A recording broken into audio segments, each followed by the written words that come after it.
बिस्मिल्लाहिर्रहमानिर्रहीम। अस्सलामु अलैकुम। NM डिजिटल न्यूज़ के साथ मैं हूं सना हुसैन। चलते हैं खबरों की जानिब। खैबर सिक्योरिटी फोर्सेस के इंटेलिजेंस बेस्ड ऑपरेशन में 22 खारिज हलाक। पाक फौज के शोबा ताल्लुकात आमा ISPR के मुताबिक 21 अप्रैल 2026 को खैबर जिला में खारिज की मौजूदगी की इतला पर सिक्योरिटी फोर्सेस और कानून नाफिज करने वाले इदारों ने मुश्तरका इंटेलिजेंस बेस्ड ऑपरेशन किया। ऑपरेशन के दौरान शदीद फायरिंग का तबादला हुआ, जिसमें सिक्योरिटी फोर्सेस की महारत से की गई कार्रवाई के नतीजा में भारतीय सरपरस्ती में सरगर्म फितनाल खारिज से ताल्लुक रखने वाले 22 खारिज को हलाक कर दिया गया। ISPR के मुताबिक खारिज ने गिरफ्तारी के खौफ से अंधाधुंध फायरिंग की, जिसके नतीजा में 10 साला मासूम बच्चा शहीद हो गया। तर्जुमान पाक फौज ने बयान में मजीद कहा कि हलाक होने वाले भारतीय स्पॉन्सर्ड खारिज से असला और गोला बारूद भी बरामद किया गया। ये दहशतगर्द नासिर इलाके में मुतअद्दिद दहशतगर्दाना सरगर्मी में मुलव्वस रहे थे। ISPR के मुताबिक इलाके में मुमकिना तौर पर मौजूद दीगर खारिज के खात्मे के लिए सर्च और क्लियरेंस ऑपरेशन जारी है। सिक्योरिटी फोर्सेस और कानून नाफिज करने वाले इदारे कौमी एक्शन प्लान के तहत मंजूर शुदा विजन अज़म इस्तेहकाम के तहत दहशतगर्दी के मुकम्मल खात्मे के लिए कार्रवाइयाँ जारी रखेंगे। इसराइल लबनान जंगबंदी में 3 हफ्ते की तोज़ी। ईरान से देरपा मुआहिदा चाहते हैं ट्रंप। अमरीकी सदर डोनाल्ड ट्रंप ने लबनान में अमन के लिए मिलकर काम करने का भी ऐलान कर दिया है। सदर ट्रंप ने मीडिया से गुफ्तगू में कहा, लबनान और इसराइल के दरमियान सीज़ फायर होना अच्छी बात है। इसराइली वज़ीर आज़म नेतन्याहू और लबनानी सदर की मेज़बानी का ख्वाहिशमंद हूँ। नायब सदर JD वेंस ने कहा कि इसराइल और लबनान में सीज़ फायर सबके लिए अच्छी बात है। अमरीकी वज़ीर ख़ारजा मार्को रूबियो ने कहा कि लबनान और इसराइल दोनों ही दहशतगर्दी से मुतासिर हैं। सदर ट्रंप ने कहा कि इसराइल से हमला होगा तो इन्हें अपना दिफा करना पड़ेगा। ईरान हिज़्बुल्लाह की माली इमदाद बंद करे। लबनानी सदर 3 हफ्तों में नेतन्याहू से मुलाकात कर सकते हैं। जंग की सूरत हाल पर जुआ लगे या पागलपन मुझे पसंद नहीं है।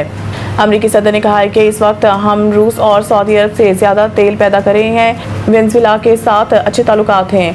हमें तेल पैदावार का मसला नहीं। एक जहाज़ को कब्जा में लिया था, इसमें क्या था ये सीक्रेट है। बहरी जहाज़ से बहुत सारी चीज़ें बरामद की गई। उन्होंने मज़ीद कहा कि हमारी नाकाबंदी बेहतरीन जारी है। हमारा हरमज़ पर मुकम्मल कंट्रोल है। ईरानी अपनाए हरमज़ में बारूदी सुरंगें लगा रहे हैं तो ये भी बड़ी गलती है। सऊदी अरब की क़यादत भी सीज़फायर से बहुत खुश होगी। स्टॉक मार्केट जंग के बावजूद रिकॉर्ड बुलंदियों पर पहुँच गई।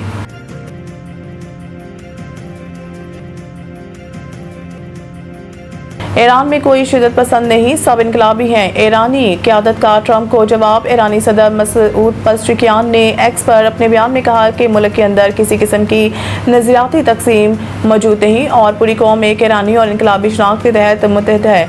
उन्होंने कहा कि कौम और हुकूमत के फौलादी इत्तेहाद और रहबर इनकलाब के मुकम्मल इत्तेहाद के साथ ईरान हर किस्म की जारहियत का भरपूर जवाब देगा। जो भी ईरान के खिलाफ इकदाम करेगा इसे अपने अमल पर पछताना पड़ेगा। ईरानी सदर ने अपने बयान में कहा कि मुल्क का रास्ता एक ही है, एक खुदा, एक कौम, एक रहनुमा और एक मंजिल पर मुश्तमिल है और वो मंजिल ईरान की फतह है जो कौम के लिए जान से भी ज़्यादा कीमती है। ईरान के पार्लियामेंट के स्पीकर बाकिर कालिबाफ ने कहा है कि ईरान में कोई इंतहा पसंद या इत्तेदाल पसंद नहीं बल्कि तमाम शहरी एक कौम और इनकलाबी शनाख्त रखते हैं। उन्होंने कहा है कि कौम और हुकूमत के मजबूत इत्तेहाद और रहबर इनकलाब के मुकम्मल इत्तेहाद के साथ ईरान हर चैलेंज का मुकाबला करेगा और दुश्मन को इसके इक़दामात पर पछताने पर मजबूर करेगा। बाकिर कालिबाफ के मुताबिक ईरान का रास्ता एक ही है, एक खुदा, एक कौम, एक रहनुमा और फतह के रास्ते पर मबनी है और यही रास्ता मुल्क की कामयाबी की ज़मानत है।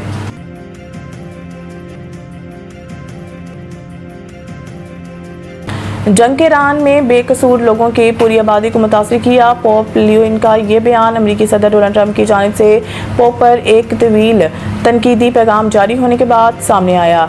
पोप ईरान में अमेरिका और इसराइल की फौजी कार्रवाई की खुलकर तनकीद करते रहे हैं। 4 अफ्रीकी ममालिक के दौरे के बाद रोम वापसी की परवास में बात करते हुए पोप ने कहा है कि मैं अमन के लिए मुकालमे के तसलसल की हौसला अफजाई करूँगा ताकि तमाम अफ्रीक अमन के फ़रोग, जंग के खतरे के खात्मे और बैनुल अक़वामी क़वानीन के एहतराम के लिए मुमकिन कोशिश करें। उन्होंने मज़ीद कहा है कि मैं सबको इस बात की तरगीब देना चाहता हूँ कि वो नफरत और तकसीम की बजाय अमन की सकाफत से जन्म लेने वाले जवाबात तलाश करने की कोशिश करें। उन्होंने ये भी बताया कि वो अपने साथ लबनान के एक मुसलमान बच्चे की तस्वीर रखते हैं जिसे गुज़िश्ता साल वहाँ के दौरे के दौरान welcome pope Luca play card थामे हुए दिखाया गया था। पोप ने कहा है कि जंग के इस हालिया मरहले में वो बच्चा जांबक हो गया है।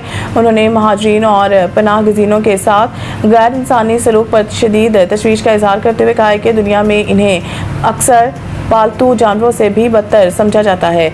महाजरीन भी इंसान हैं और इनके साथ इंसानी हमदर्दी के मुताबिक बर्ताव होना चाहिए। नसीम शाह घुटने की इंजरी का शिकार।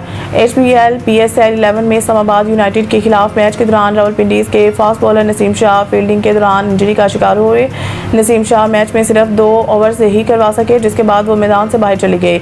इस हवाले से रावलपिंडी के मीडिया मैनेजर ने बताया कि फील्डिंग के दौरान नसीम शाह के घुटने में चोट लगी है। मेडिकल टीम इनका मुआयना कर रही है और मजीद अपडेट मुनासिब वक्त पर दी जाएंगी। दूसरी जानिब बांग्लादेशी फास्ट बॉलर मुस्तफिजुर रहमान का PSL के लिए NOC ख़त्म कर दिया गया है, जिसके बाद मुस्तफिज बाकी मैचों के लिए दस्तयाब नहीं होंगे, जबकि नाहिद राना भी वापस लौट चुके हैं। मज़ीद न्यूज़ अपडेट के लिए देखते रहें NM डिजिटल न्यूज़।